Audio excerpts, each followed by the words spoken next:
It's almost time to rally in the valley. But first, it's the Matsu Miners pregame show, brought to you by Napa Auto Parts. Hello, everybody, and welcome into Herman Brothers Field. I am Emma Tiedemann alongside Austin Pollock, and we are about to start the first game of this afternoon and evening's doubleheader between the Matsu Miners and the Anchorage Bucs. And quickly kind of recapping yesterday, the Miners beat the Chinooks 5-4, had to go into extra innings, and it was a walk-off single by Matthew Decker that scored in 2 runs to put the Miners over the Chinooks 5-4. And it was Johnny Holstaff on the pitching side of things, saw 7 pitchers throughout the game, and Ryan Hendricks had the start, pitched 2 innings, no hits, 1 strikeout, no walks, and no runs. Hendricks just continues to be lights out, and it's something, we have these 2 games against the Bucs, and then the Miners have a day off, and then it's the top of the World Series on Tuesday and Wednesday, and it was really kind of refreshing and relieving, I guess, to see Ryan Hendricks still out there strong. It just has so much confidence in himself, and going into this, the most important games that the Miners have played all summer at the top of the World Series. Austin, after seeing Hendricks pitch, he'll most likely get that Game 2 start. Tyler Stubblefield, of course, getting the first game.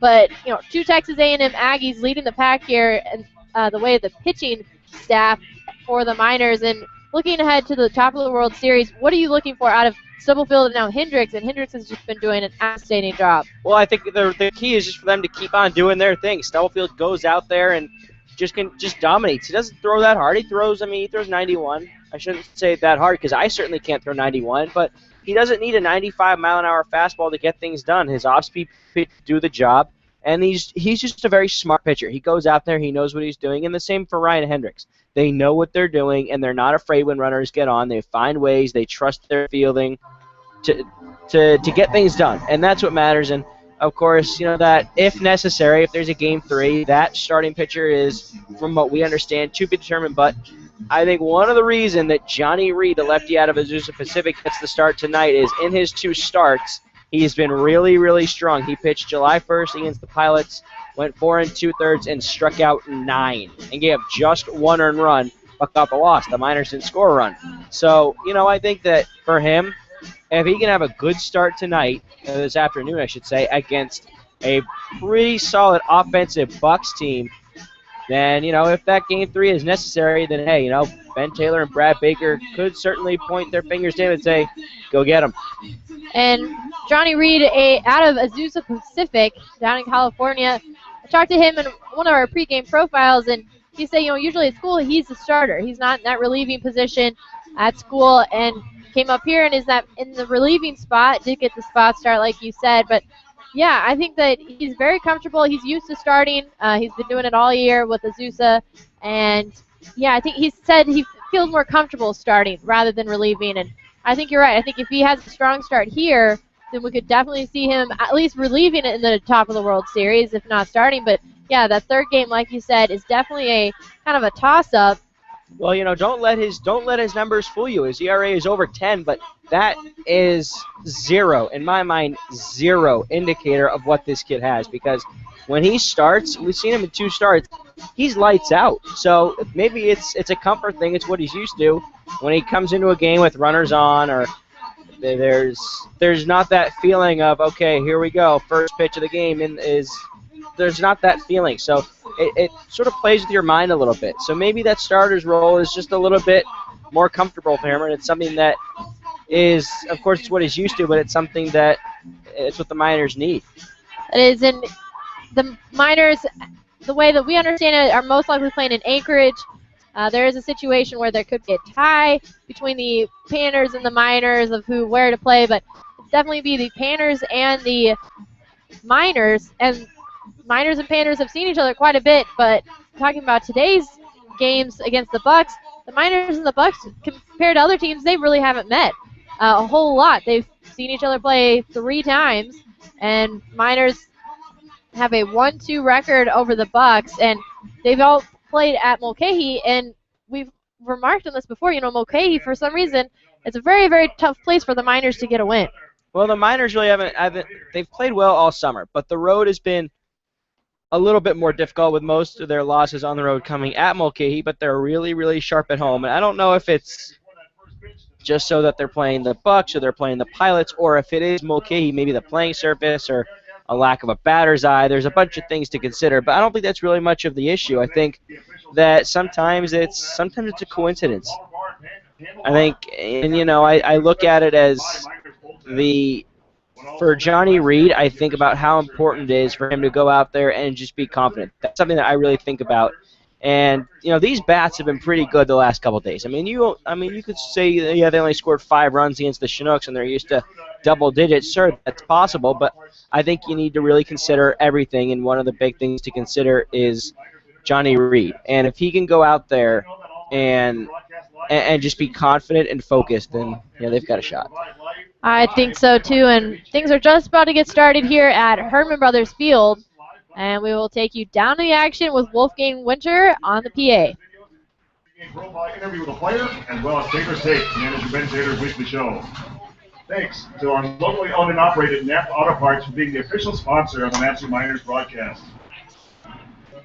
Game 1 of this doubleheader is AES Houston Contract Company Incorporated and Representative Bill Stoltz Baseball Card Day at the Park. Welcome, glad you could make it. This doubleheader features our visiting team. Please welcome from Anchorage, the Bucs. And your home team, your Matsu Miners. Let's meet the starting lineup for the Bucs. Leading off, second baseman, number 9 out of UC Irvine, Grant Palmer. Batting second out of Cal Baptist, the DH, number 9, Andy Crowley. In the 3 spot, first baseman number 21 out of Utah Valley University, Mark Kruger. In the cleanup spot out of Louisiana Lafayette, left fielder number 15, Dylan Butler. Batting fifth, number 30, right fielder out of Texas A&M Corpus Christi, Tyler Ware. The third baseman, bat sixth, number 23 out of Louisiana Lafayette, Evan Powell. Out of Boston P, the shortstop, and batting seventh, number 4, Garrett Copeland. Catching and batting eighth out of Cal Baptist, number 6, Mark Sanchez. Whatever they are. And batting ninth, center fielder number 14 out of Tennessee, Jonathan Youngblood. Starting pitcher for the Bucs, out of Bryant, number 11, Trevor Lacasse. And please welcome the coaches, head coach Tony Cappuccilli, pitching coach Daniel Ellis. And now, let's meet the starting lineup for your Matsu Miners. Out of Grand Canyon, leading off the shortstop, number 3, Paul Paracho. Batting second, left fielder number 12, out of Stanford, Johnny Loker. Out of Stanford, and batting third, first baseman number 28, Matthew Decker. Batting cleanup and catching out of Grand Canyon, number 24, Josh Meyer. In the 5 spot out of Washington State University, center fielder number 22, Cameron Frost. Batting 6th out of Cal State Northwood, the DH, number 4, Nick Blazer. Batting 7th, the second baseman number 26 out of UNC Wilmington, Terrence Conley. Out of Grand Canyon and batting 8th, the right fielder number 25, Brandon Smith. And batting 9th, third baseman number 7 out of Tennessee, Jordan Rogers. Starting pitcher for the Miners, out of Azusa Pacific, number 42, Johnny Reed. And please welcome the coaching staff, head coach Mr. Ben Taylor, pitching coach Mr. Brad Baker, assistant coach Mr. Sean Winston. At this time, we ask you to please rise, remove your head cover, face the flag behind that center field fence for the playing of our national anthem.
MES Houston Contracting Company Incorporated. Day at the Park. Representative Bill Stoltz baseball card. Day at the Park. Please welcome now.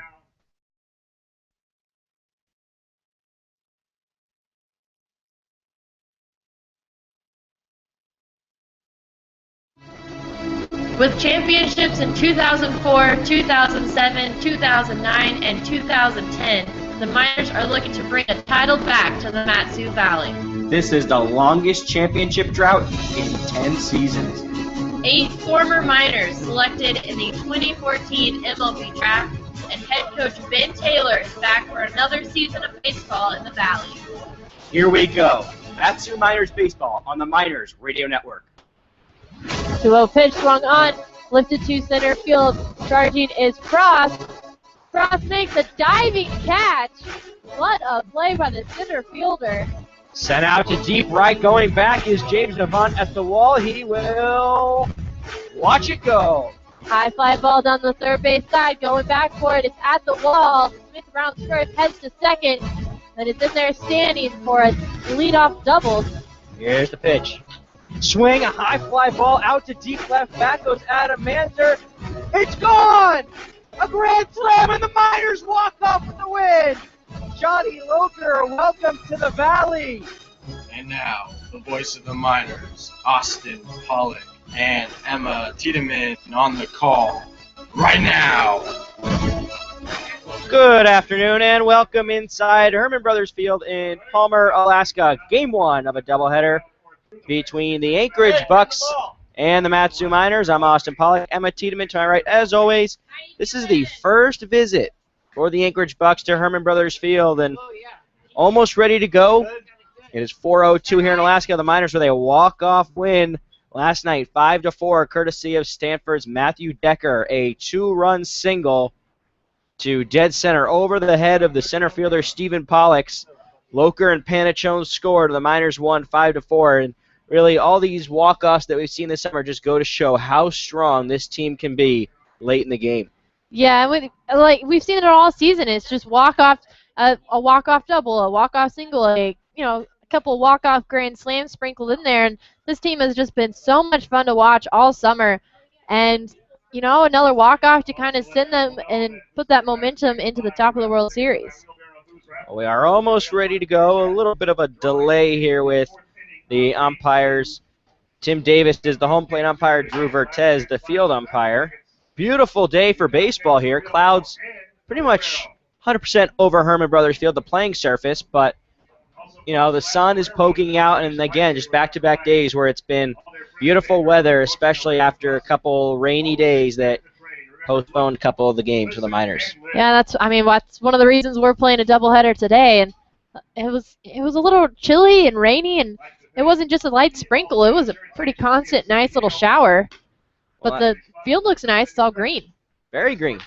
And as we get things ready, let's run you through the Anchorage Bucs starting lineup. Leading off is the second baseman, Grant Palmer, out of UC Irvine. Batting second, Andy Crowley, the designated hitter from Cal Baptist. Then the first baseman, Mark Kruger, in the cleanup spot out of Louisiana Lafayette. Dylan Butler, he's in left field. Tyler Ware bats fifth in right field. Evan Powell bats sixth at third base. Garrett Copeland bats seventh. He's the shortstop from Austin P. Batting eighth is the catcher, Mark Sanchez from Cal Baptist. And batting ninth is the Tennessee Volunteer in center field, Jonathan Youngblood. And the Miners with the green tops and the Bucs with the black and the yellow B on the upper left chest and the number on the bottom right. Defensive alignment for the Miners, Jordan Rogers at third, Paul Panachone at short, Terrence Connolly at second, Matthew Decker at first, left to right, Johnny Loker, Cameron Frost, Brandon Smith, and Josh Meyer doing the catching for Johnny Reed. Josh Meyer, the catcher out of Grand Canyon, throws the ball down to second base, and we are ready to go here in Palmer between the Bucs and the Miners. The final two home games for the Miners. And it's crazy to think that although this is the last two home games, this is the first visit of the summer for the Bucs. So here is the second baseman, Grant Palmer, to lead things off. Palmer out of UC Irvine, hitting .329, no homers, 11 RBIs. Stands in on the right side against the lefty, Johnny Reed out of Azusa Pacific. Reed stands tall at 5'11", kicks and delivers the first pitch. It's foul back to the screen on fastball. 1-1 now on Palmer.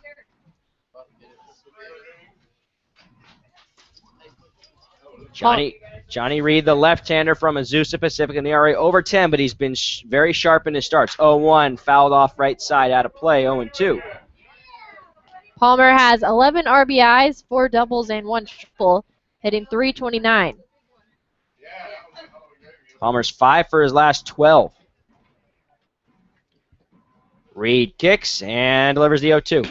Fastball outer half, a little too far outside, ball 1. Outfield straight away, infield straight up as well.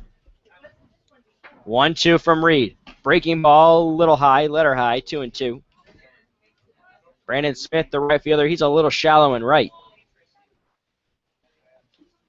Reed kicks, 2-2.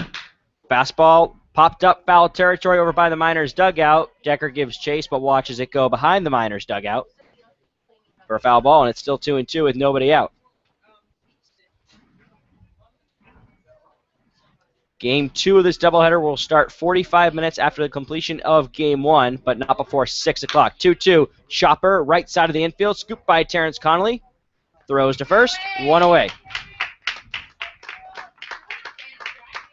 Just to the right of the mound, Connolly took a few steps toward the second base bag. And now there's 1 out for Andy Crowley, the designated hitter out of Cal Baptist. Crowley at .341, 2 homers, 19 RBIs. Lefty-lefty matchup. Crowley with the shin pad on his right shin. Reed with the black glove over his face. He kicks and fires the first pitch. Fastball, swung on and missed. And Meyer actually lost the ball. It's 0-1 on Crowley. Crowley hit a grand slam in the All-Star game a week ago today. Just finished his junior year at Cal Baptist. Hit .521 as a senior in high school. Reed kicks and fires the 0-1. Fastball, outer half and low. Ball 1, 1-1 on Crowley. And he's hit the Miners well. He's 5 for 12 this summer. 1-1. Off speed. Good pitch. And there, called strike. 1-2. Crowley has 14 doubles this summer. That's first in the ABL. Little waggle of the bat. 1-2 from Reed. Fastball, outer half. Too far outside. 2-2.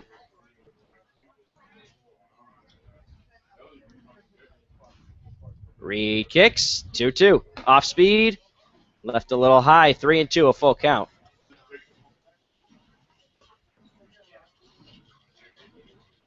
Reed works quickly. Now he fires the 3-2. Slapped foul just to our left. Still 3-2. Crowley is a criminal justice major.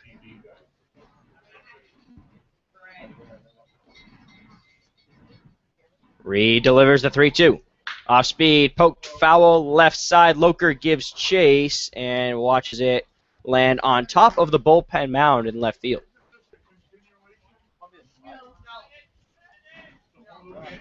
Cameron Frost playing deep in center. 3-2 on Crowley. Here's the pitch from Reed. Fastball foul back right above us. Wow.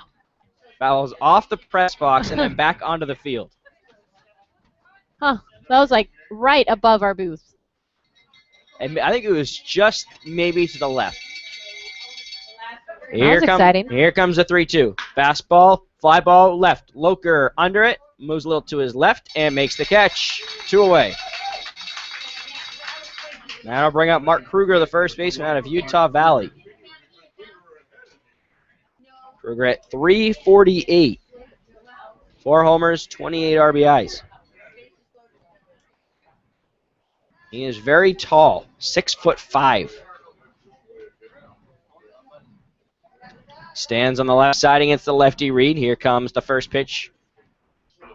Fastball, tailing foul, left side out of play, 0-1. Kruger with the high socks. Mostly black with 3 yellow stripes around pretty much the calf. 0-2, chased a high fastball. 0-2.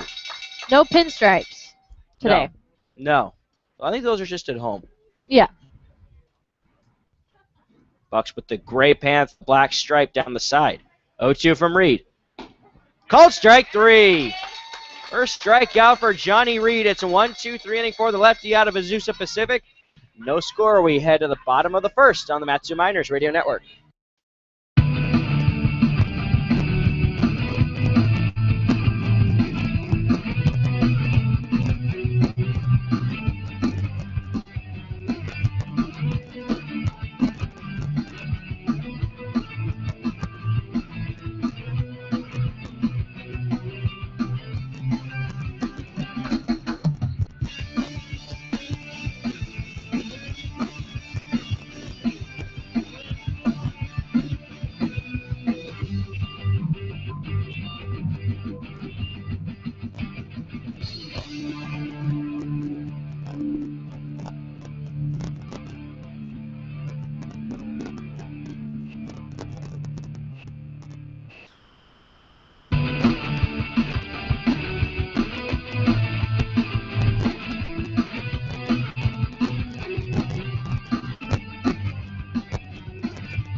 One, two, three, inning for Johnny Reed, the lefty out of Azusa Pacific, and now the Miners try to get him a little run support against Trevor Lacoste out of Bryant University. Paul Panachone, Johnny Loker, and Matthew Decker to start things off against the lefty. Battle of the Southpaws. Panachone stands in, and home plate umpire Tim Davis calls time. Trevor Lacoste has a 3-0 record through 35 2/3 innings pitched, has had 26 hits, 14 runs, 8 of those earned, 13 walks, but 41 strikeouts. Here comes the first pitch from Lacoste. It's fastball up high and away. Ball 1 to Panachone out of Grand Canyon. Paul hitting .284, no homers, 13 RBIs. Pitch from Lacoste. Fastball foul tipped into the mid of Mark Sanchez for strike 1. Panachone was 1 for 5 with a run scored in last night's game. He was the tying run in the bottom of the 10th. 1-1 from Lacoste. Swing and a miss and an outside fastball, 1-2. Don't help him, Paul. Paul's reached base in 34 of the 38 games he's played in. Lacoste with the high socks. 1-2 pitch. Swing and a miss, strike 3. That was a fastball. First strikeout for Trevor Lacoste. 1 down in the first. Now batting your left fielder, number 12, Johnny Loker. That'll bring up Johnny Loker from Stanford, the left fielder. Johnny's been swinging a hot bat. He was 2 for 4 yesterday with 2 runs scored and 2 doubles. Hitting .378. He stands in on the right side against the lefty Lacoste. First pitch. High fly ball out to deep left center. Moving over is Youngblood. He makes the catch on the run in left center for out number 2. Defensive alignment for the Bucs. Evan Powell at third. Garrett Copeland at short. Grant Palmer, the second baseman. Mark Kruger at first. Left to right. Dylan Butler, Jonathan Youngblood, Tyler Ware, and Mark Sanchez doing the catching for Lacoste. Matthew Decker out of Stanford with that deep breath stands in on the right side against the lefty. 2 away. Here comes the first pitch. Off speed on the outer half, but too far outside, ball 1. Decker at .263, 2 homers, 16 RBIs. Here comes the 1-0. Foul tipped into the mid of the catcher, Mark Sanchez, for strike 1, 1-1. Decker 4 for 11 this summer against the Bucs.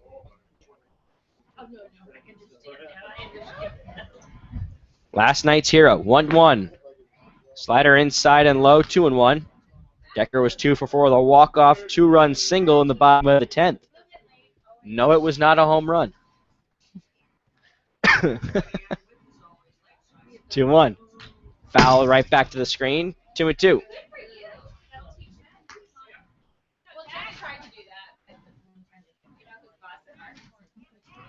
Josh Meyer, the catcher, on deck with the knee pads on. Stands in that fungo. 2-2 to Decker. Swing and a miss. Strike 3. Second strikeout for Lacoste. It's a 1-2-3 inning. No score. We head to the second on the Matsu Miners Radio Network.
Dylan Butler to lead things off against Johnny Reed in the second. First pitch is a fastball in the outer half for a strike. 0-1. Bucs went down 1-2-3. Ball 2. Inside. Did I say the first pitch was a strike? Yep. It was a ball. 2-0. Breaking ball lined into left for a base hit past Rogers. Butler rounds first. Heads into second. Slides the tag. Got him. Wow. Good throw in from Loker in the corner and left. Loker was even off balance with that throw. He just kind of put all of it behind that throw and was off balance and made it anyway. So that is a single, and then he's out. 7-4. So here is Tyler Ware, bats on the left side against the lefty Reed. First pitch, fastball, too low, ball 1. Ware out of Texas A&M Corpus Christi. Finished his junior year, and the second pitch is in there, called strike with an off-speed pitch. Ware hitting .243, a home run, 10 RBIs. 2 for 10 against the Miners this summer. 1-1. Breaking ball in there, called strike 1 and 2. Evan Powell on deck, 1 away. Here's the pitch from Reed. Breaking ball, shallow center, Panachone going out, Frost coming in. Frost calls everybody off and makes the catch. 2 away. Evan Powell coming up. Powell from Louisiana Lafayette hitting .268, 4 homers, 18 RBIs. Powell was 0 for 4 the last time he played. That was the 22nd against the Chinooks. That was the last time the Miners played, and that was on Tuesday. Excuse me, that was the last time the Bucs played. That was on Tuesday. Pitch from Reed. Fastball up and away, ball 1. They tried to play on Thursday against the Miners. That game went, about 4 innings, then called due to rain. 1-0, fouled back toward the on-deck circle for the Miners on the first base side. Fouled off the mask of Josh Meyer. 1-1, 2 outs in the top of the second. No score between the Bucs and the Miners. Home plate umpire Tim Davis having a chat with Reed about halfway between the mound and home plate. Johnny gets a new ball and goes back to the mound, wipes his head, readjusts his cap. Glove on that right hand. Takes a deep breath, looks into the catcher Meyer. He sets, delivers the 1-1. Fastball, swing and a miss. 1-2. Reed is getting ahead of these counts early. A lot of foul balls, but it's helping out Reed with the 0-2 counts and 1-2 counts. 1-2 pitch. Inside, but called strike 3. Second strikeout for Johnny Reed. Ends up being a 1-2-3 inning. So it is no runs on 1 hit, no errors, nobody left on. We head to the bottom of the second. No score on the Matsu Miners Radio Network.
Josh Meyer leading things off against Trevor Lacoste in the bottom of the second. No score between the Bucs and the Miners. I'm Austin Pollock with Emma Tiedemann. Meyer, Frost, and Blazer against the lefty from Bryant. Meyer stands in out of Grand Canyon. Here's the first pitch. Fastball low and in, ball 1.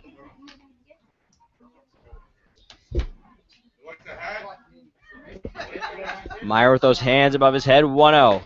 Fastball outer half, a called strike. Meyer at 289, a home run, 8 RBIs. 4 for his last 11. 1-1. Slider, swing and a miss. 1-2. You know, I'm noticing something. I noticed this yesterday about Meyer's swing. It hasn't been level throughout. It's more been almost like a golf swing.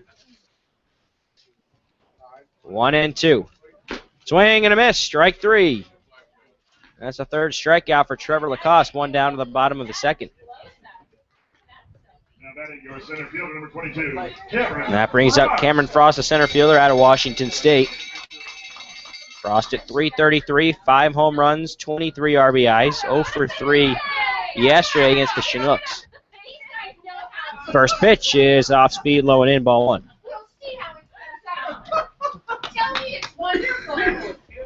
Yeah, there you go. Lacoste sets. Here's his 1-0. Fastball low and away, ball 2, 2-0.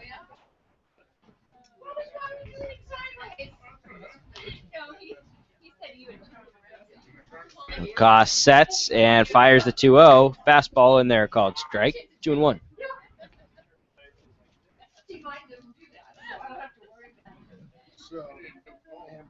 Lacoste works quickly. Here's the 2-1.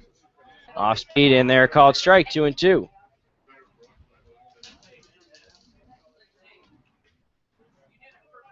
Frost has hit in 8 of his last 10 games. Lacoste working very quickly. 2-2. Upstairs. 3-2. Full count on Frost. 7 extra base hits in his last 10 games. 3 doubles, a triple, 3 home runs, 9 RBIs. 3-2. Off speed, swing and a miss, strike 3. Back-to-back Ks for Trevor Lacoste. That's number 4, 2 down in the second. Now batting your DH, number 4, Nick. That's 3 straight strikeouts. Decker to end the first, then Meyer, now Frost. All three were swinging, too. Here comes Blazer, yeah.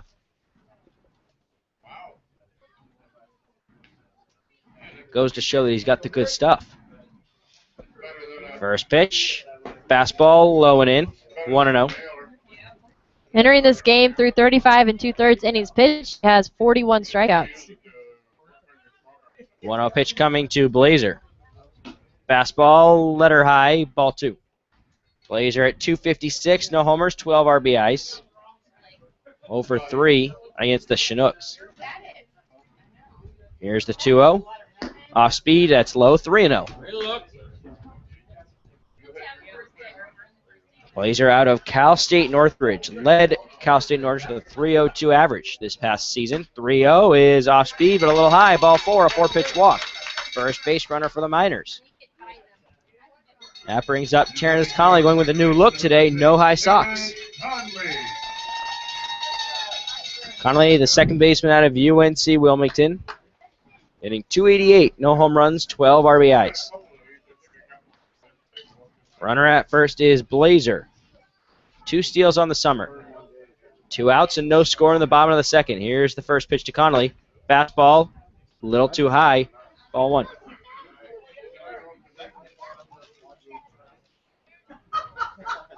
Lefty-lefty matchup. Connolly with the open stance. Here's the pitch. Fastball outside, 2-0.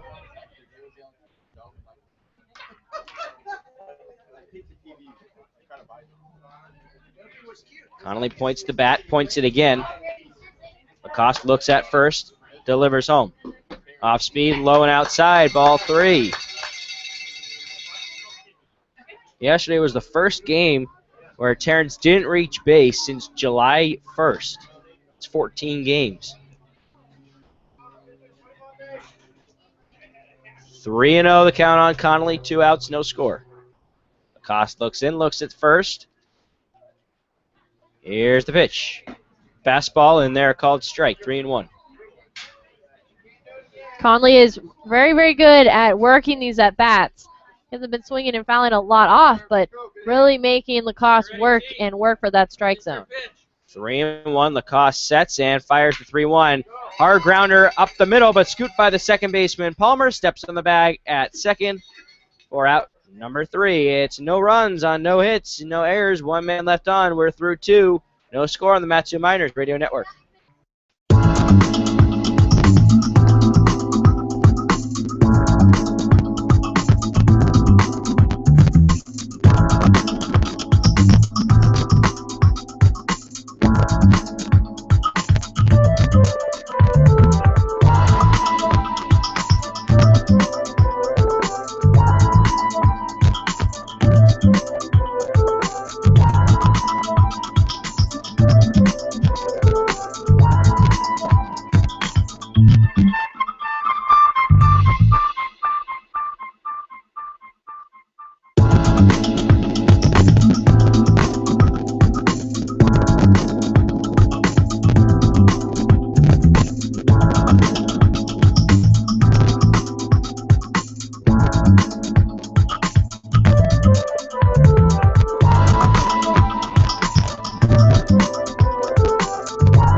Garrett Copeland leading things off here in the top of the third.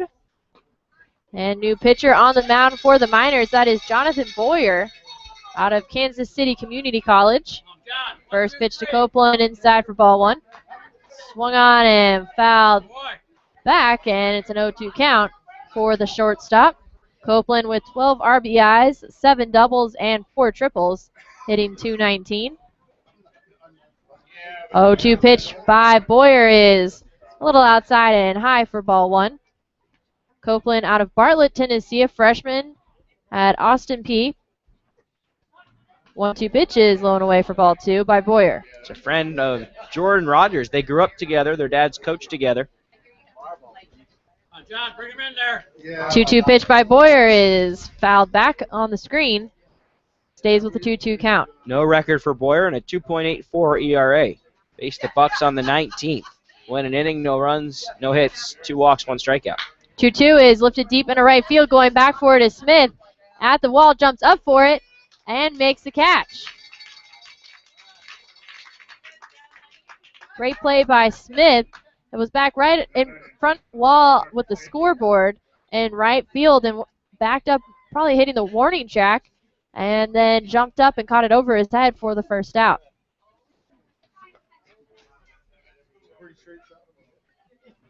That brings up Mark Sanchez, the catcher.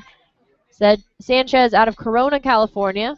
Bats left, throws right, sophomore out of Cal Baptist. First pitch by Boyer is inside, and Sanchez has to scoot back for ball one. 1-0 pitch. Swung on in a slow roller to shortstop. Panachone picks it up, throws it to first, and that's the second out. So 2 quick outs by the Miners, and that brings up Jonathan Youngblood, the center fielder. Youngblood out of the University of Tennessee, teammate of Jordan Rogers and Kyle Serrano. Youngblood from Lexington, Kentucky, a junior at Tennessee. Very tall, stands in the batter's box. 6'3", 180. First pitch by Boyer is in the dirt and outside for ball one. Youngblood hitting .167, 3 RBIs and 3 doubles. Boyer sets and delivers the 1-0. Outside, but called strike. Youngblood may be hitting .167, but he has 13 steals. 1-1 pitch by Boyer. Swung on in another ground ball to the shortstop. Takes it on a hop, throws to first, and gets the out. 3 up, 3 down inning for Boyer and the Miners. No runs, no hits, no errors, and nobody left on base as we head to the bottom of the third. We are still scoreless. You're listening to the Matsu Miners Radio Network.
Brandon Smith leading things off in the bottom of the third.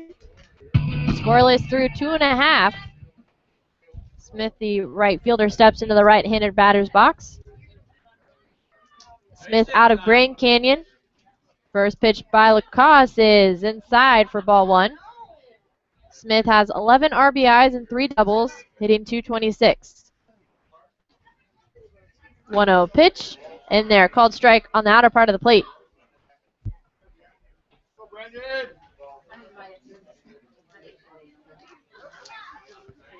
Lacoste looks into his catcher, Sanchez, and delivers the 1-1, swing and a miss for strike 2 by Smith.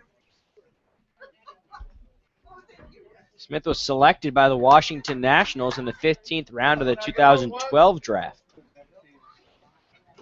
1-2 pitch by Lacoste is in there, called strike 3. And Lacoste got him looking, and that is the 5th strikeout of the afternoon by Trevor Lacoste. That brings up Tennessee volunteer Jordan Rogers, the third baseman. Rogers out of Arlington, Tennessee. Hitting .277, 14 RBIs and 6 doubles. First pitch by Lacoste, fastball, ball 1. Yeah, we knew they were coming home. Wind up and the pitch. 1-0 fouled back into the screen for strike 1.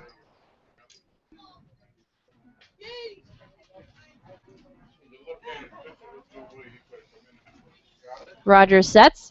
And the 1-1 pitch by Lacoste is in the dirt for ball 2. In conference play, Rogers is hitting .303. That's 5th best on the minors. One of the reasons why he was an all-star. That conference average is excellent. 2-1, low and outside for ball 3.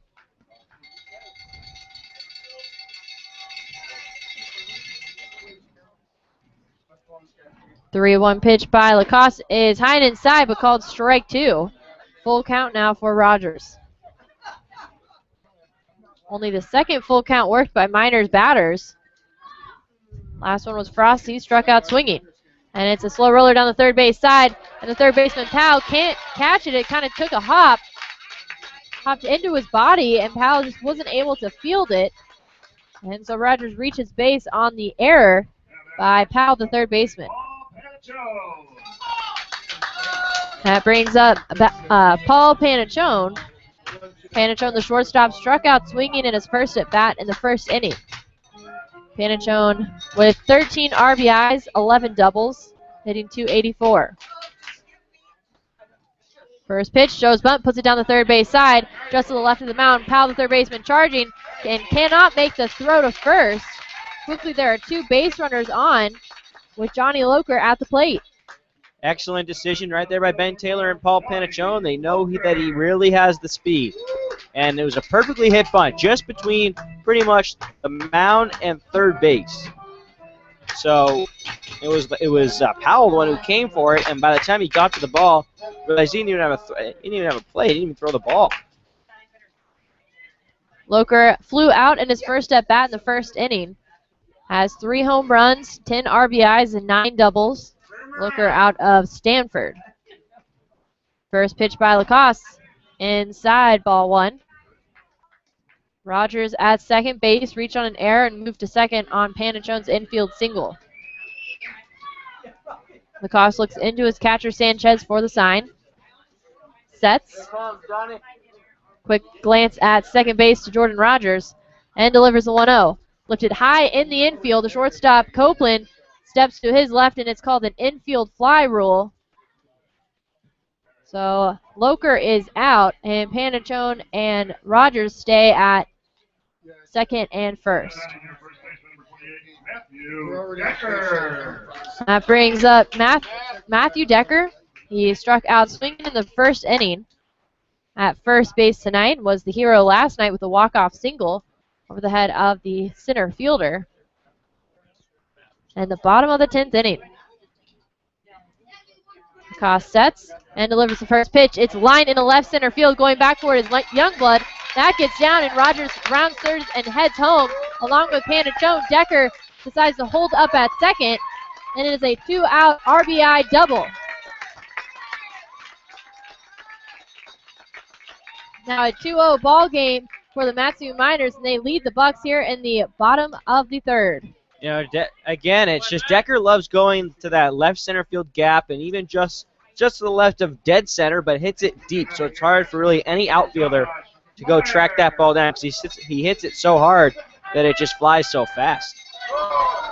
That brings up Josh Meyer, the Miner, catcher for the Miners tonight, catching for John Reed and Jonathan Boyer. Meyer struck out swinging in the bottom of the second.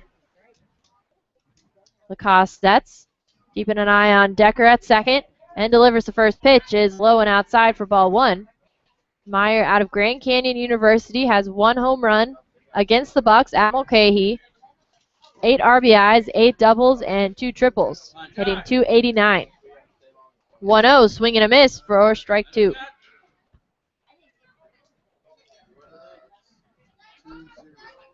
That is a 1-1 count, rather.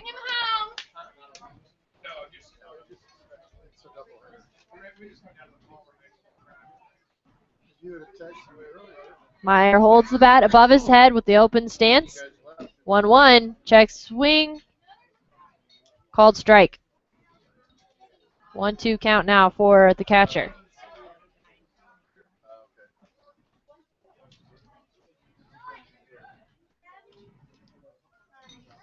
Meyer waves the bat and puts it back over his head. 1-2 pitch. Swung on and called strike 3 into the mitt of Sanchez. But 2 runs score on 2 hits, 1 error, and 1 left on as we head to the top of the fourth. The Miners lead the Bucs 2-0. You're listening to the Matsu Miners Radio Network.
One, 2, and 3 due up for the Anchorage Bucs here in the top of the fourth.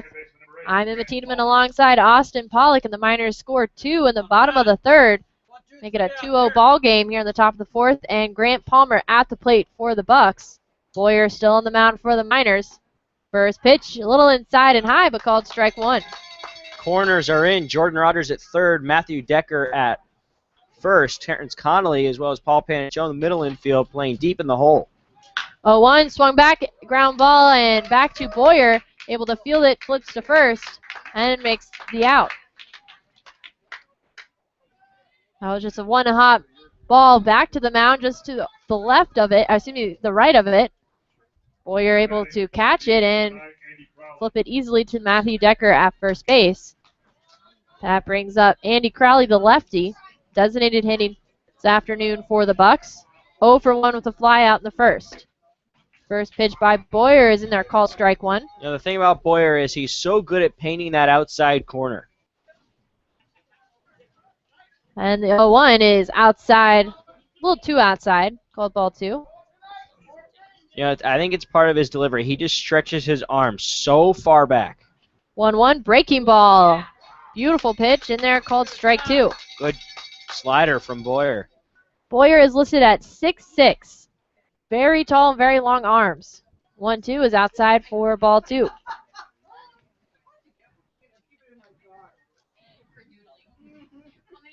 Sets and delivers the 2-2. Swung on and ground ball to the shortstop, Hanachone. Picks it on a hop, throw to first. Quickly 2 away. Brings up Mark Kruger, the first baseman for the Bucs. Struck out looking in the first inning. Has 4 home runs, 28 RBIs, 10 doubles, and 4 triples. Hitting .348, very powerful batter. Out of Draper, Utah, sophomore out of Utah Valley University. First pitch by Boyer is fouled back for strike 1. Kruger listed at 6'5", 220 pounds. Very tall batter against a very tall pitcher. 0-1, breaking ball, a little high for ball 1. Kruger bats left but throws right. Slightly open stance, waves the bat. Swung on and fouled off of Kruger's body. That's strike 2. Frost in center field playing a little deep, maybe a few steps to our right. Loker playing a little bit deep in left field. Pitch is fouled back again. Stays with the 1-2 count. Under just a 7-inning game. Game 2 will start 45 minutes at the completion of this one, but not before 6 o'clock. 1-2 swung on, ground ball on the first base side. Decker slides to get in front of it to make the play and tags the bag before Kruger can reach to it. And it's an unassisted play by the first baseman. 3 up, 3 down for Boyer and the Miners. No runs on no hits, no errors, and nobody left on. As we head to the bottom of the 4th, the Miners lead the Bucs 2-0. You're listening to the Matsu Miners Radio Network.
Cameron Frost leading off for the Miners in the bottom of the 4th inning.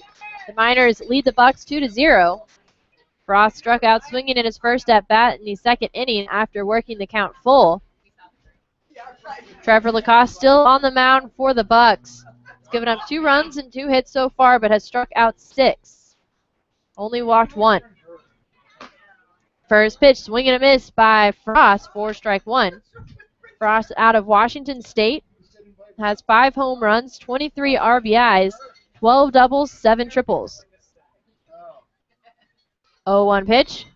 Check swing. He went around. Strike 2. Frost with the 0-2 count here in the bottom of the 4th. Hitting .333. 0-2 pitch by Lacoste is low, ball 1. Lacoste with 6 strikeouts. He's had that strikeout pitch working for him. And it's mainly been the fastball. It's gotten every batter except Smith swinging that he's struck out. 1-2. Check swing again, and he did not go around. 2-2 count now for the center fielder.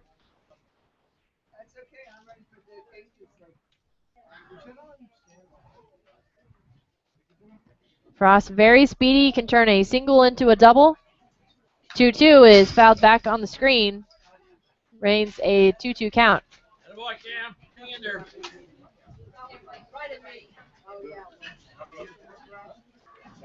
Miners have 236 strikeouts overall this summer.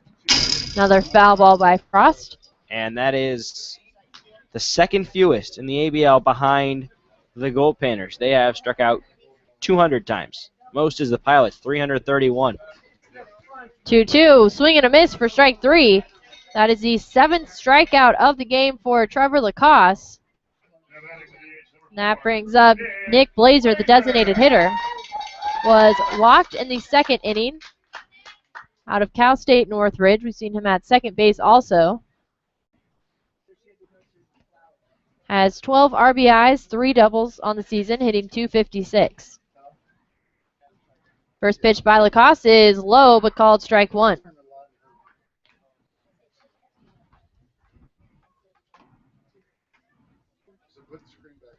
Lacoste delivers the 0-1, is high and outside, ball 2.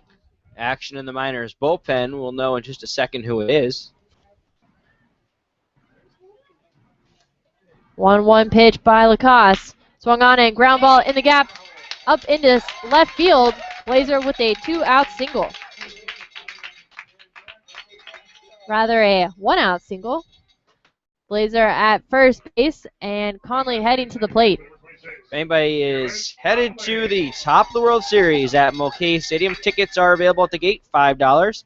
All ABL team season passes, that includes the Chinooks or the Pilots. If you have season tickets, those will be honored. Box seat upgrades are available for $2. Top of the World Series, Miners and the Alaska Gold Panthers of Fairbanks. That starts Tuesday, the 29th, game 1, 7 o'clock. Well, I shouldn't say game 1 because there is only one game that day. Game 2. Game 1 of the series. Gets true. Game 1 of the series. Game 2 is Wednesday, and then game 3, if necessary, is on Wednesday as well. And after a quick little talk on the mound, seems that Lacoste will stay out there for another, to finish this inning at least. Terrence Conley steps to the plate. The lefty from UNC Wilmington. Shows bunt, instead pulls back for ball 1. Conley with 12 RBIs, 4 doubles, and 1 triple. Reached on a fielder's choice in the second. 1-0, check back to first base to Blazer, and he's safe. Conley hitting .288, playing second base tonight.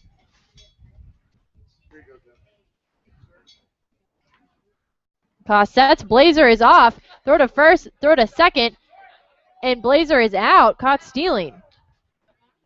Blazer just got too early of a jump on that one, and Lacoste was able to throw him out. Threw the ball to the first baseman, Kruger. Then Kruger threw it to Palmer, the second baseman, and Palmer was able to tag him out while he was sliding into second. So now there's quickly 2 away. Conley at the plate with a 1-0 count. You know, there's that benefit of being a lefty, and we've seen it many times with Tyler Stubblefield. Got a good eye right there. 1-0. Thought about going around, but able to hold up for the 2-0 count. It's usually, when you're looking at first, it's just the way your body is facing when you're pitching from the stretch. So you see it, and when you go, sometimes the batter, the runner. 2-0 gets behind Sanchez for ball 3. The runner thinks you're actually delivering home, but next thing you know, you're throwing to first, and they don't really know it. Conley now with a 3-0 count and 2 outs. The Miners lead the Bucs 2-0 here in the bottom of the 4th. 3-0 pitch, and they're called strike 1. Conley worked a 3-0 count in his last at-bat. With Blazer on base, 3-1, and they're called strike 2. Full count to the second baseman.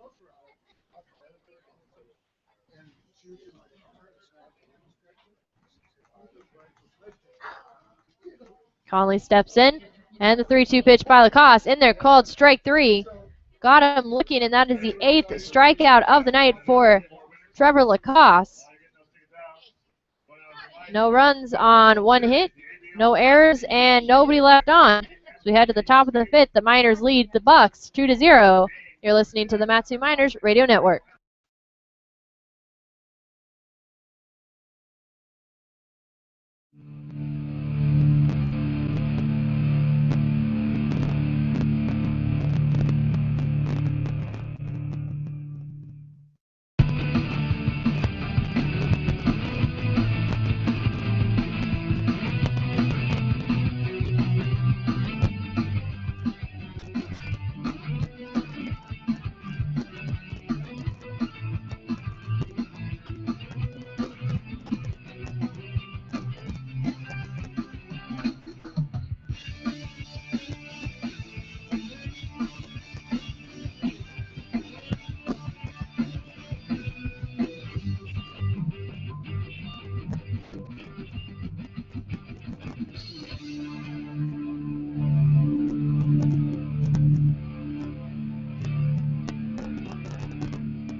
New pitcher on for the Miners is the righty out of Slippery Rock, Ryan Oglesby.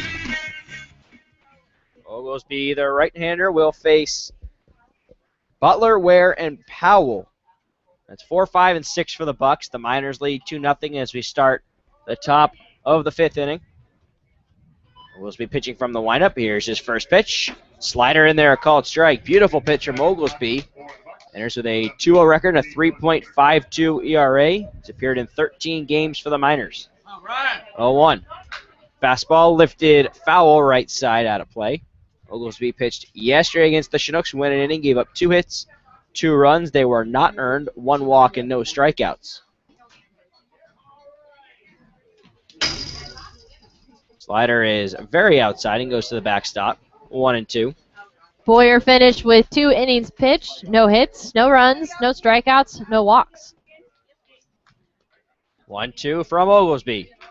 Fastball fouled right back to the screen, still 1-2. Reminders, the 7-inning game. Game 2 will start 45 minutes after the completion of this game, but will not start before 6 o'clock. 1-2 from Oglesby. Slider swing and a miss, strike 3. First strikeout for Ryan Oglesby. There's 1 down in the 5th. Now batting right fielder number 30, Tyler Ware. That'll bring up the right fielder, Tyler Ware, out of Texas A&M Corpus Christi. Ware flew out to the center fielder, Frost, in the 2nd inning. Hit 287 for Texas A&M Corpus Christi. First pitch is change up, a little low and away, ball 1. Also stole 7 bases. Fastball outer half, a called strike. Tyler 2 for 11 against the Miners this summer. Bats from the left side against the righty Oglesby. Here comes the 1-1. Fastball, dribbler back to the mound. Oglesby picks it up and fires to first. And now there's 2 away. That'll bring up Evan Powell, who struck out looking in the 2nd inning against Johnny Reed. Powell, third baseman out of Louisiana Lafayette. It is 1 for 5 against the Miners this summer.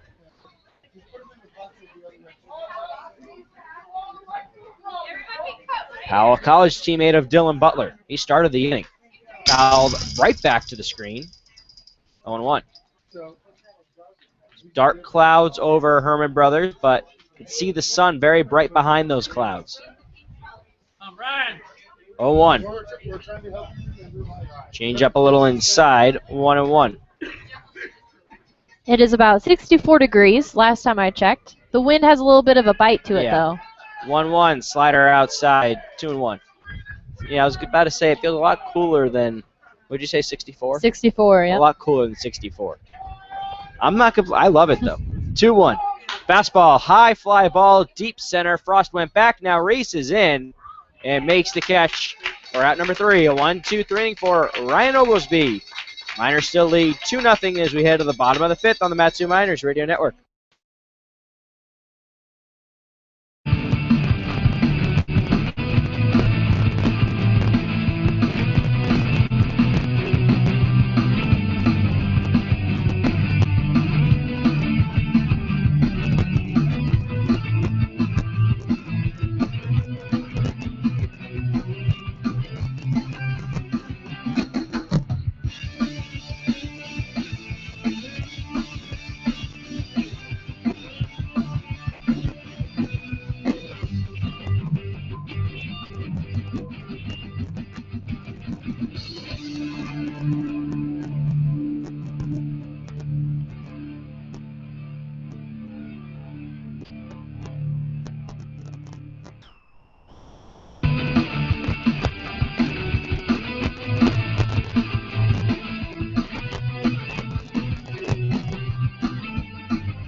Afternoon is over for Trevor Lacoste, and the new pitcher on is the left-hander from Canisius, Alex Godzak from the wonderful Syracuse, New York. He's 4-1 with a 2.25 ERA.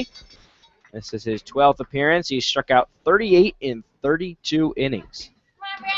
Back-to-back lefties, and Godzak will face Smith, Rogers, and Panachone, 8-9-1. Smith, the righty, facing the lefty Godzak. First pitch, fastball, and they're called strike. Lacoste went 4 innings, gave up 2 hits, 2 runs, 1 walk, and 8 strikeouts.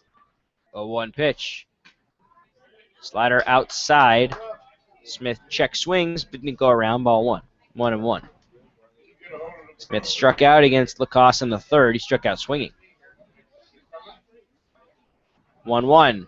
Fastball low and away. Ball 2. Excuse me, he struck out looking.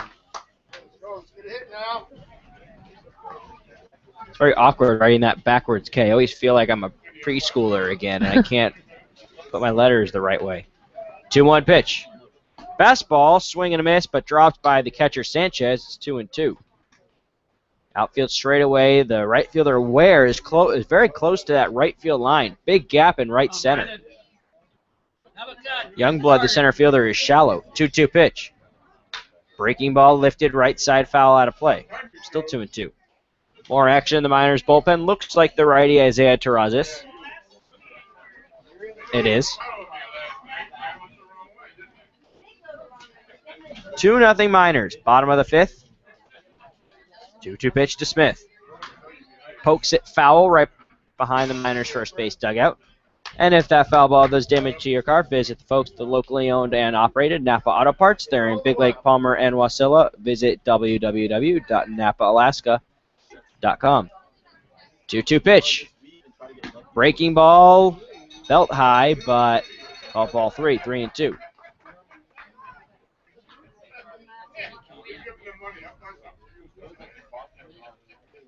Three and two, nobody out. Here comes the pitch from Godzak. Fastball foul just to our right. Against the screen, still 3-2. It's been an 8-pitch at bat for Smith. Godzak last pitch, the 21st against the Panthers, got the loss. Bucs lost 2-1. 3-2. Swing and a miss, strike 3. He chased a high fastball, first strikeout for Godzak, and first out in the 5th. Jordan Rogers. And I'll bring up Jordan Rogers, the third baseman. Reached on an error by the third baseman, Powell, in the third. Scored on the 2-run double by Matthew Decker. Godzak looks into the catcher, Sanchez, and fires the first pitch. Fastball, chopper, left side, scooped by Evan Powell. Took it on a couple hops. And fires a strike across the diamond for out number 2. First pitch swinging and hit that very hard. Yeah, and it kind of looked like it jumped in. It's kind of the same situation when Powell made the error, kind of jumped into his body, but that play he was able to get it out early and make the play at first. Here's Paul Panachone.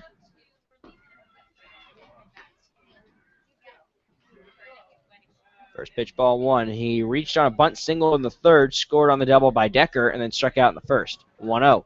Swing and a miss. 1-1. That was a changeup from Godzak.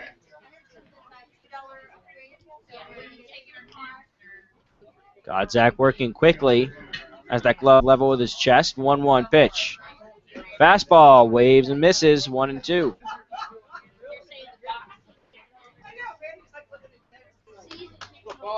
Two outs in a 2-0 game. Miners lead the Bucs. Swing and a miss. Strike 3. Second strikeout for Alex Godzak. Second time the Panachone's gone down by way of the K, and it's a 1-2-3 inning for Alex Godzak. It's still 2-0 Miners. We head to the 6th on the Matsu Miners Radio Network.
Top of the sixth, and the Miners lead the Bucs 2-0.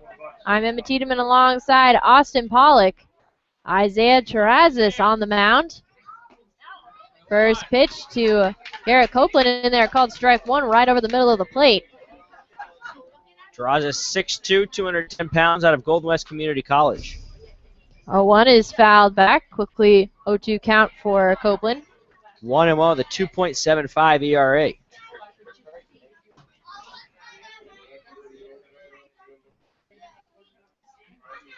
Winds up and delivers the 0-2 pitch.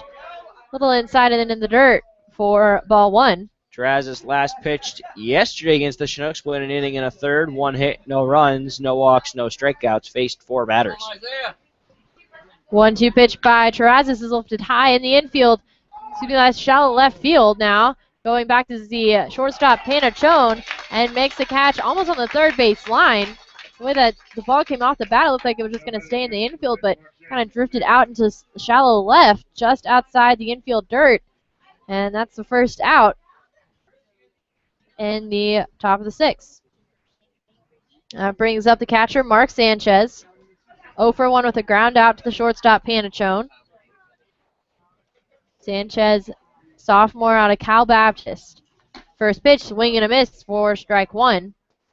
Sanchez hitting .286, 7 RBIs, 3 doubles, and 1 triple. Steps into the batter's box.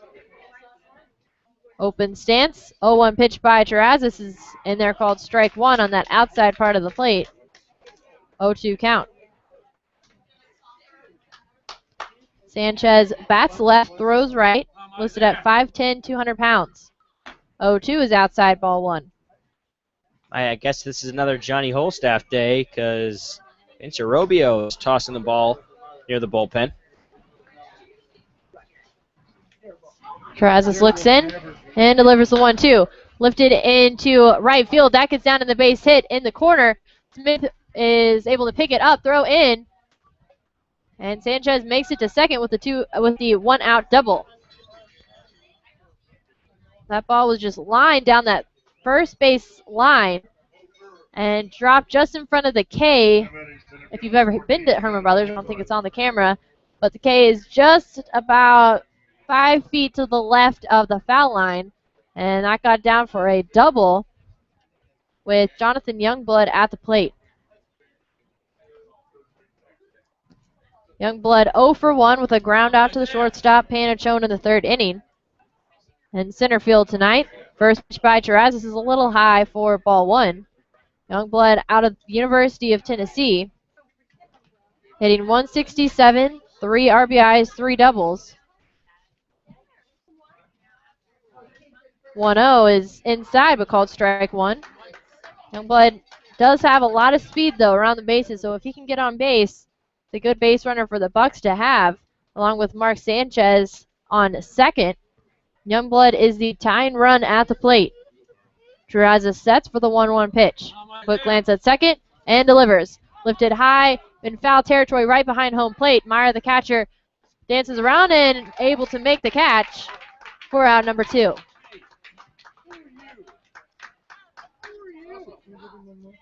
So now 2 outs with 1 runner on second base. Back to the top of the batting order for the Bucs with Grant Palmer. Palmer 0-for-2 with 2 ground outs. Palmer, a sophomore out of UC Irvine.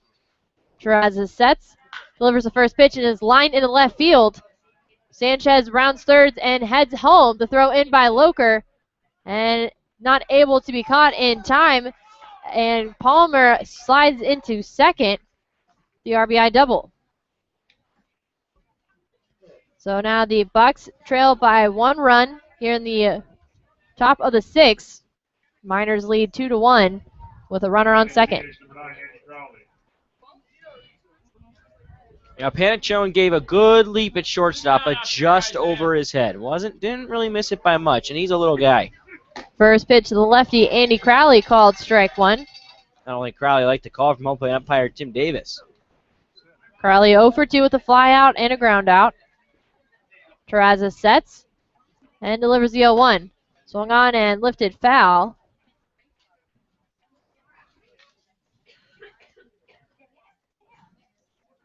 Crowley, a junior out of Cal Baptist from Highland, California. Bats on the left part of the plate. Traz is keeping an eye on Palmer at second. 0-2 is inside and in the dirt for ball one. Crowley hitting .341 with 2 home runs, 19 RBIs, 14 doubles, and 3 triples. And 0 for 2 tonight as a designated hitter. Terrazas looks into his catcher Meyer and delivers the 1-2. Line into right field on the first base side now, and Palmer is waved home as Crowley heads into second. The throw in by Smith is not in time, and all of a sudden it's a tie ball game between the Bucs and the Miners, tied at 2 runs apiece.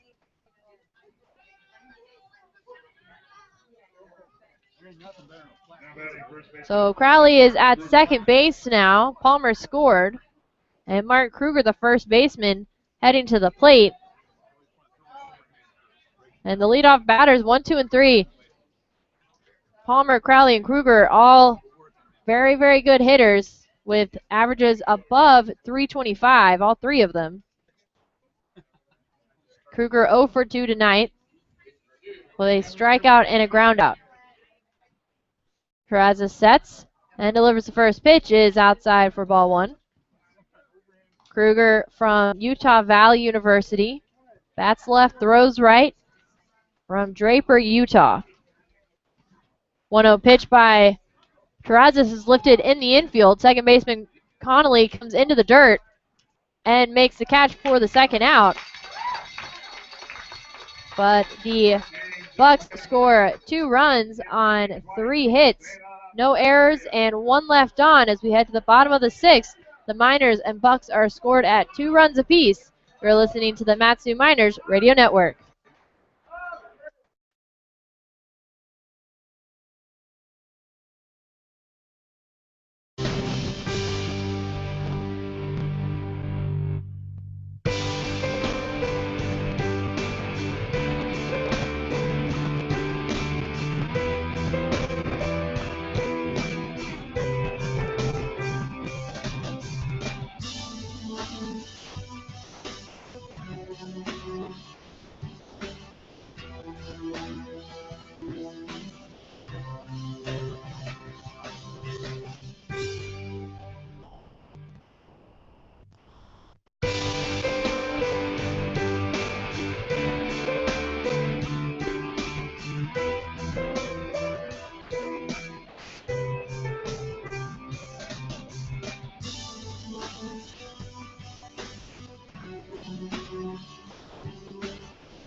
Bottom of the 6th, and Johnny Loker leads off for the Miners against the new pitcher, Blake Estep. Estep out of Choctaw, Oklahoma. 6'1", 200 pounds, sophomore from FIU, Florida International. First pitch to Loker is fouled straight back for strike one. Loker 0 for 2 with a flyout and an infield fly out of Stanford. Another foul ball by Loker, quickly down in the count, 0-2. Loker hitting .378, 3 home runs, 10 RBIs, and 9 doubles. 0-2 pitch by Estep. He's blown away for ball one.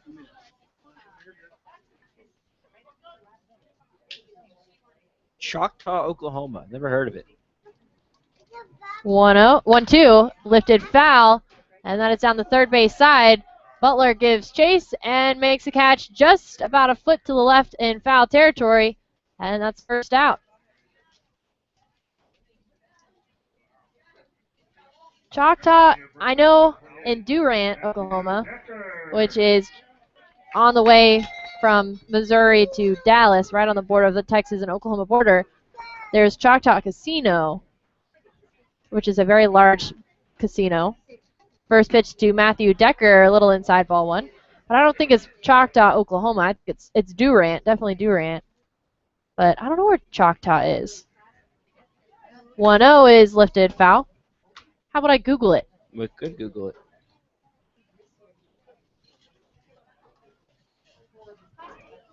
One count for Matthew Decker at the plate. Yusuf delivers the 1-1, and it's inside and high for ball 2.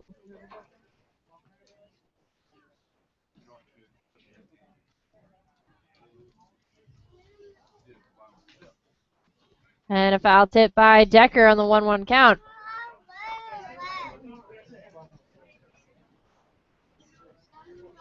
Choctaw is just east of Oklahoma City.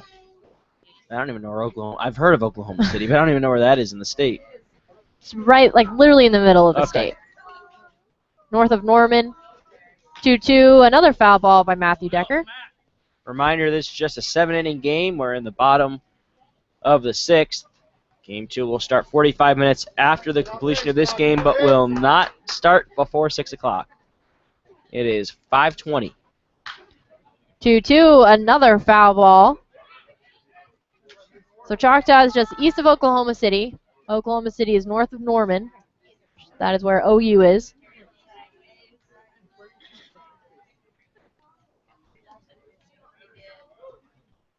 Two-two pitch to Decker, swing, and that is another foul ball. That is 5 foul balls for Matthew Decker. Decker 1 for 2, struck out swinging in the first inning, then had a RBI, a 2-run double in the third. 2-2, a little low for ball 3, full count now. Decker, just a very patient hitter, doesn't really strike out on 3 pitches or even 4 pitches. He'll make the pitcher work. 3-2 pitch, swung on in, slow roller down the third base side, scooped up by Powell, throws to first and makes the second out.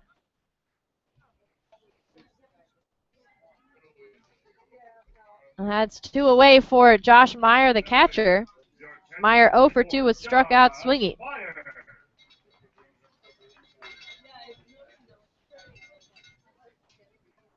Meyer from Mission Viejo, California, hitting .289 this summer, 1 home run, 8 RBIs, 8 doubles, 2 triples. First pitch by Estep is in there, called strike 1.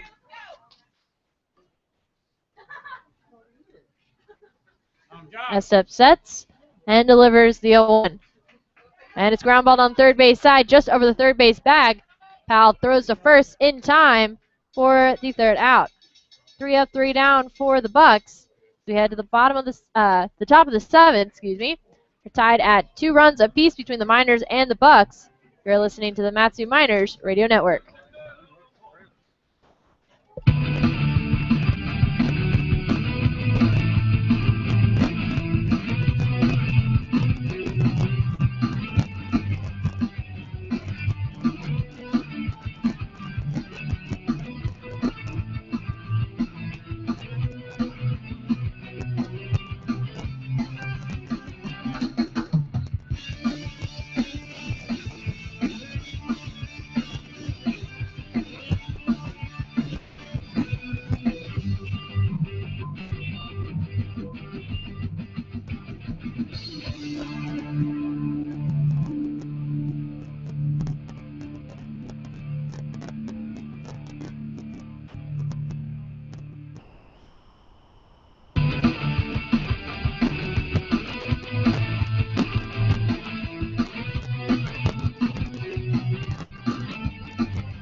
Tie game 2-2, top of the 7th between the Bucs and the Matsu Miners. I'm Austin Pellick with Emma Tiedemann. Just a 7-inning game as it's game 1 of a doubleheader. Dylan Butler, Tyler Ware, and Evan Powell to face the righty out of Golden West Community College, Isaiah Terrazas. First pitch is a fastball on the inner half for a called strike. Butler struck out in the 5th, singled in the 2nd, but was thrown out 7-4. Left fielder Loker to the second baseman Connolly. Off the end of the bat and a ground ball into center, a base hit. Second hit for Butler, and it's a leadoff single. And he's the go-ahead run at first, and that'll bring up Tyler Ware, but looks like we may have a pinch hitter. No, we do not. Now batting right field number 30, Tyler Ware. Tyler Ware is going to bat on the left side against the righty Terrazas. Runner on first is Butler. Terrazas pitching from the stretch. He sets, and here's his first pitch. Fastball ripped to right and foul over by the bullpen.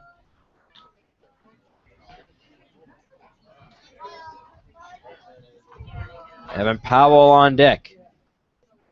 Ware grounded back to the pitcher Oglesby in the 5th. Knee slightly bent. 0-1. Swing and a miss. Chased a curveball. A changeup. And it's strike 2. 0-2. Takes a practice swing. Now stands almost back in that batter's box. Now he stands in. Taps the plate. Terrazas looks at first. Quick throw over. Butler's back. Outfield straight away. Connolly closer to the second base bag on the infield. 0-2 pitch. Called strike 3. Fastball on the outer half. And that is the first strikeout for Isaiah Terrazas, and there's one down in the 7th. That brings up Evan Powell. Powell flew out to center in the 5th, struck out in the 2nd. First pitch is a fastball. Low and in, ball 1. Go ahead. Bring him up now. 1-0 the count. Here's the pitch. Fastball ripped to left and just past third base coach. 1-1 on Powell.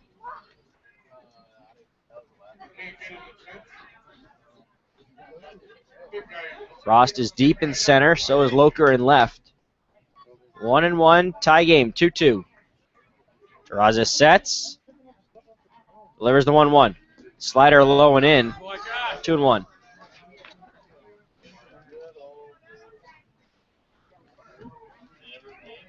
Garrett Copeland, the shortstop, is on deck. Terrazas sets, glove level with his right ear. Here's the pitch, slider outside, 3-1.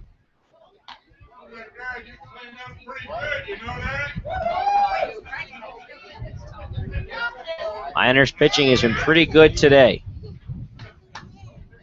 3-1, here's the pitch. Chopper through the hole into left for a base hit. Butler to second. Powell now on first with a 1-out single.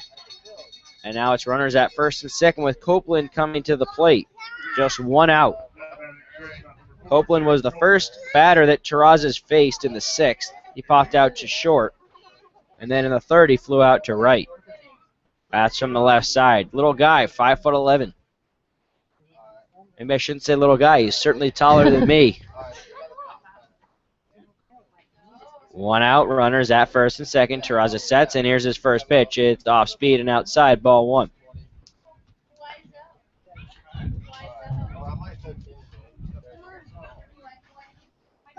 Pretty good crowd here for game 1 on the first base side. Terrazas looks at second. Here's the 1-0. Fastball, twisting foul behind the press box, 1-1. How's the crowd on the third base side? Looks good. People still coming in, too. It's a free day here at the ballpark. Yep. Baseball card night, too. Yeah. At least that was the first game. It's MTA's game, second game. Terrazas delivers the 1-1. Fastball up the middle. Panachone scoops it, flips to second on to first, but Connolly chooses not to throw. So Butler at third, but an excellent save from Paul Panachone. That ball gets in the center. Butler scores, and the Bucs take a 3-2 lead. Excellent play. That was a hard hit ball up the middle. Panachone went to his left on the ground and just scooped it. Play of the game right there. So Butler to third. Powell is the second out. And Copeland reaches on the fielder's choice. Here's Mark Sanchez. First pitch. Off speed, outside, ball one. Go ahead run 90 feet away at third. Never, ever count the Miners out. We've learned that. 1-0. Terraza sets. Runner at first is off. Here's the pitch. Throw from Meyer. Catch by Connolly. And he loses it. Here comes Butler. He scores. The Bucs take a 3-2 lead.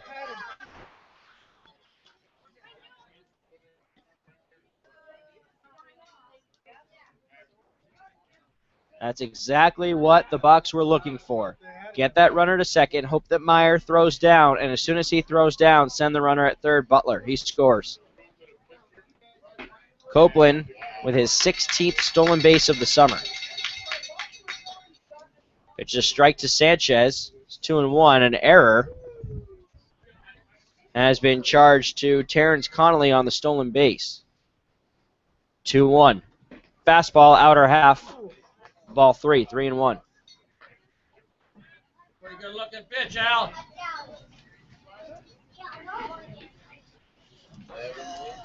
So rather than the stolen base, it's an error. 3-1. Fastball gets away from Meyer, and off to third is Copeland. It is ball 4, so Sanchez heads down to first base.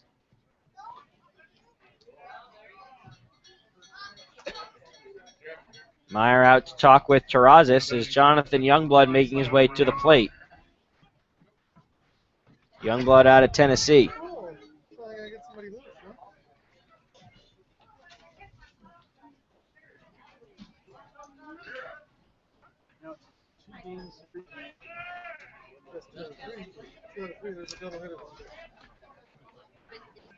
Two outs, runners at the corners in a 3-2 game, Bucs and the Miners. Butler scored when Meyer threw down to try to get Copeland at second base. Ben Taylor making his way out of the Miners dugout. The entire infield will meet on the mound. And we'll see if there is a pitching change. There is action in the bullpen. Hard to see who it is. I think it's Josh Grissom. It is Josh Grissom. Yeah, that definitely is. Ben Taylor with his arms crossed in the middle of the mound, talking with his infield, his pitcher, and his catcher. No signal to the bullpen yet. A run in the inning. There's been 2 hits and an error. Tim Davis, the home plate umpire, dusting off the plate, now making his way slowly out toward the mound.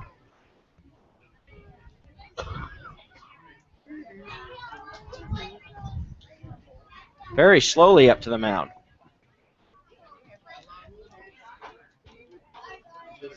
It's been quite the lengthy meeting on the mound. Van Taylor has signaled to the bullpen. We will have a new pitcher when we return on the Matsu Miners Radio Network.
New pitcher on for the Miners. It's the righty out of Blue Mountain Community College, Josh Grissom. 1-0 record. He's appeared in 6 games. Last pitched on the 18th against the Panthers. Went an inning. No hits, 1 run. It was earned, 1 walk, no strikeouts. First pitch to Youngblood is a fastball inside, ball 1. Grissom from Wasilla, Alaska. We've seen both the local kids in the game. John Boyer pitched the 3rd and the 4th. Runner at first, Sanchez, a run in the inning. Here's a pitch from Grissom. Fastball in there, scooped by Meyer. All runners stay put. It's Copeland at 3rd, Sanchez on 1st. Grissom, a two-way player, plays catcher also and was the bullpen catcher for the Miners last season. I wonder if he's the catcher if Mitchell now and Meyer are both in the game. 2-0. Fastball blocked by Meyer. But it's in front of the plate. All runners do stay put. That's runners at the corners. Now 2-0 on Youngblood. Well, I saw him in catcher's gear when the Miners played the Panthers up in Fairbanks, So did I'm assuming so. So did I. Youngblood popped to the catcher Meyer in the 6th, grounded out to short in the 3rd. Grissom sets, looks at 3rd. 2-0. Fastball in the dirt. Scooped by Meyer, and that is ball 4, and the bases are loaded. So Sanchez up to 2nd, and that'll bring up Grant Palmer. Palmer doubled in the 6th, grounded back to the pitcher Boyer in the 4th, grounded out to 2nd in the 1st. First pitch, fastball gets away from Meyer. Grissom covers the plate, but Copeland scores. And it's now 4-2 Bucs. Youngblood up to 2nd, Sanchez to 3rd.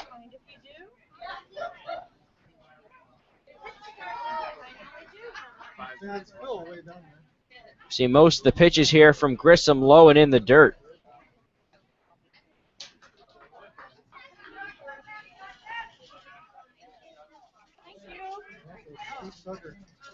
Six batters have already come up to the plate in the inning. Palmer is the 7th.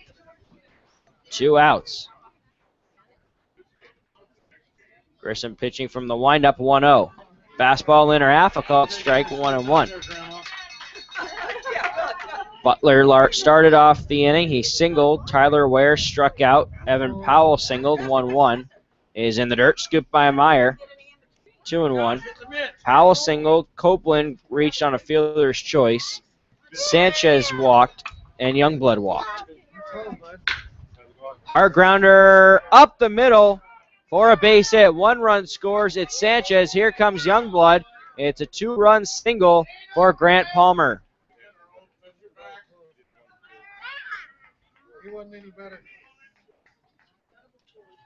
Now a 6-2 Bucs lead. 4 runs here in the top of the 7th. And here comes Andy Crowley.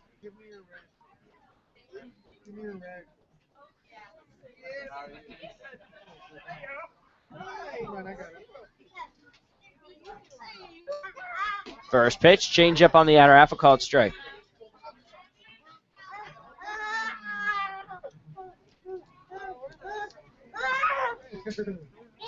Pitch in the dirt, stopped by Meyer, 1-1.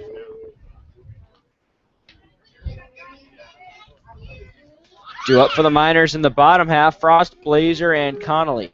Outfield is straight away. Runner at first, Palmer. Here's the pitch. Lifted high and deep to left center. Frost going back, as is Loker at the track.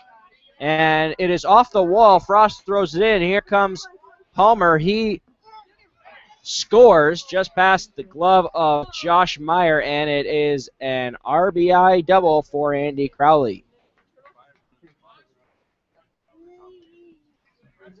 Now 7-2 Bucs, a 5-run 7th.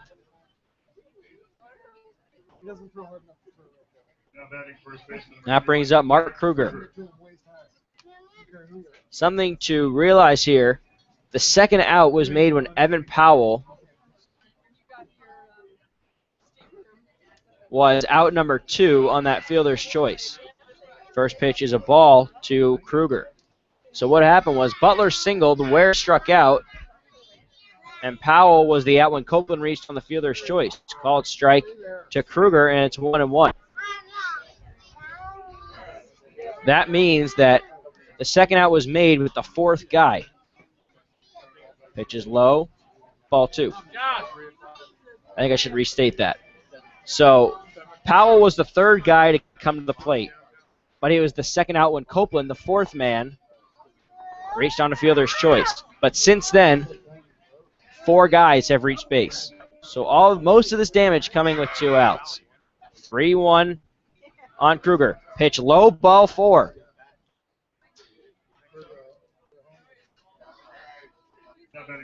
So now, up to Dylan Butler, who started the inning with a single.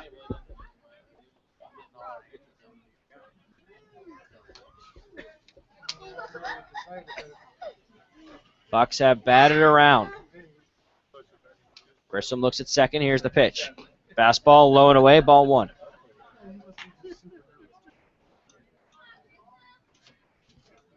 Grissom will be the pregame profile on the second game. Got to chat with him earlier this afternoon, and very, very nice kid. Just happy to be back in Wasilla Palmer area in the Valley, and happy to play for this Miners team. You know, he watched the Miners play during high school, and said that, you know, they were looking around for houses and stuff, places to move here. He said his dad got relocated, and said that part of that process they came to a Miners game, and he just fell in love with this ballpark and just the atmosphere of going to games here in the Valley. 1-0 pitch, low and away, backhand save by Meyer, 2-0. Yeah, I got to sit next to him on the bus on the way back from Fairbanks, and a very nice kid. He's a little quiet, but when you get to talk to him, he really sort of breaks out of that. 2-0. Change up foul the right over us. Hits the press box, bounces back onto the field. 2-1. Runners at first and second. 2-1. Ripped, high, deep, left. Goodbye. 3-run home run, Dylan Butler. And it is now a 10-2 Bucs lead. 8 runs in the inning. You know, we saw Butler hit a home run back on Thursday when that game didn't count because it was suspended and they decided not to make it up or to finish it. So he wanted his home run back. He wanted his home run back, and he got it.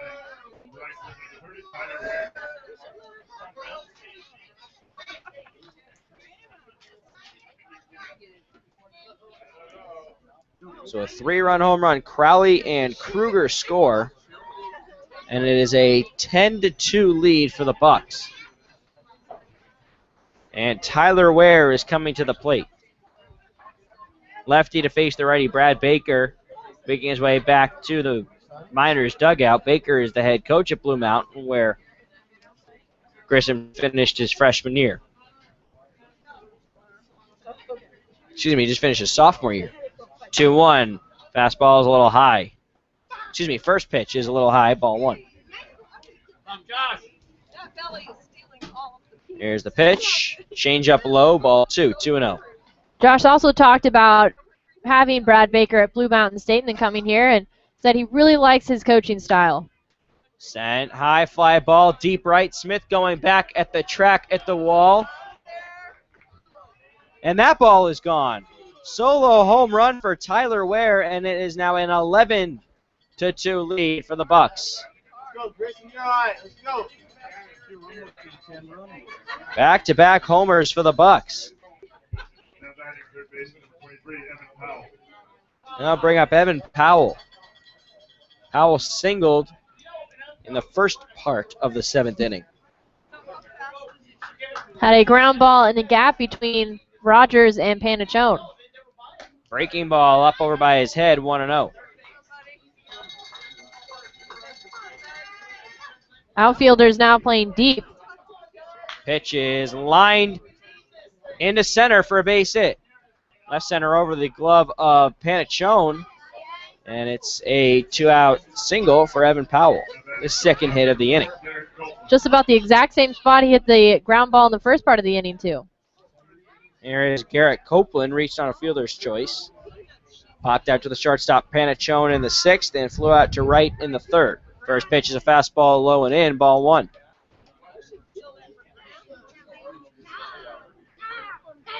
Want to know, Grissom pitching from the stretch. Here's the pitch, fastball. Popped up in shallow center. Panachone goes out, makes the catch behind the second base bag for out number 3. A long inning. It's 9 runs on 7 hits, 1 error, and 1 man left on. The Bucs lead the Miners 11-2, a 9-run 7th. We head to the bottom half. Just 7-inning game on the Matsu Miners Radio Network.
Cameron Frost to lead off the bottom of the 7th for the Miners, an 11-2 lead for the Bucs. First pitch is a chopper left side charging at third baseman. Powell takes it and throws off balance, but the stretch is in time. That time, and it's very rarely do we see that the speed for Frost doesn't beat a play like that out. That was a slow chopper to the left side. Powell picked it up just about even with that third base bag, practically almost standing on it, but not enough speed for Frost. Now 1 away, and Nick Blazer come to the plate.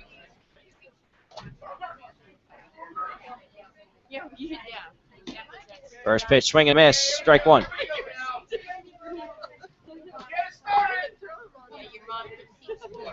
Rain falling now here in Palmer. 0-1, fastball letter high, ball 1, 1-1.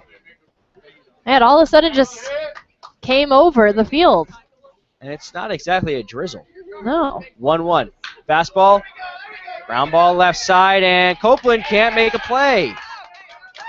Ranging to his right, tried to backhand it, but it took a tough hop over the heel of his glove. So now Blazer reaches on an error.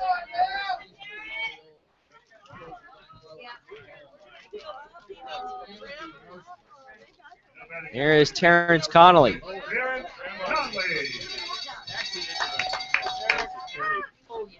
Blazer on first. Here's the first pitch. Fastball in there, called strike. 11-2, the Bucs lead, a 9-run 7th. Quick throw over, but Blazer's back. Blazer singled in the 4th, was caught stealing in the 4th, walked in the 2nd. Connolly struck out in the 4th. Pitches, gets away from Sanchez, and Blazer on his horse to second. He's in there.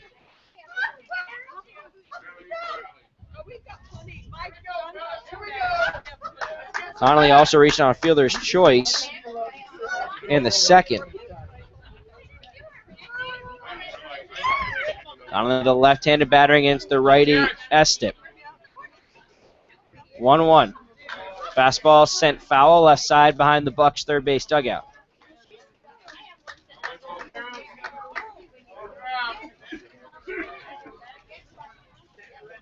A lot of strikeouts for the Miners this afternoon.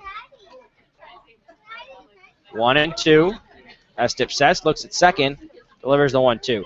Breaking ball, Connolly pokes it foul left side out of play. Still 1-2. Sanchez, the catcher, out to talk with the pitcher. Game 2 will start 45 minutes after this one is over. I was going to say not before 6 o'clock, but it is 5:50.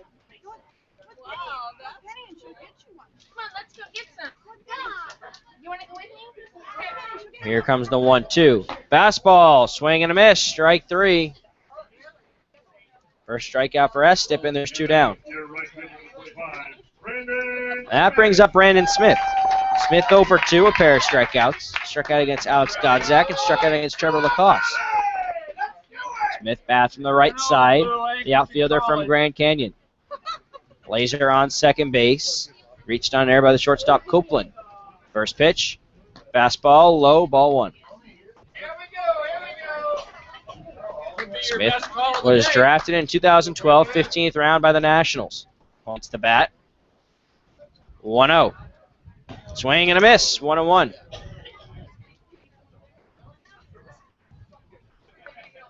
Outfield straightaway, Youngblood a little shallow in center. Rain really coming down. Yeah, it's definitely coming down now. 1-1 pitch. Fastball low, but called the strike. 1-2. Miners down to their last strike. 1-2, 2 outs, a run at second base in Blazer. Wind blowing out to right center. Here's the 1-2. Swing and a miss, strike 3. I think there's a little miscommunication here about the pitcher and the catcher just walked back to the dugout. I think they thought the game was going to still go on, but the outfield and the infield meet around second base. But the final score, the Bucs do defeat the Matsu Miners in Game 1 of this doubleheader, 11-2, a 9-run top of the 7th for the Miners. And we're going to close this game out, and we will take our break and be back about 5 minutes before first pitch. Again, that'll be in about 45 minutes. So we'll take a break. We're going to open up a new video feed, and we'll be back.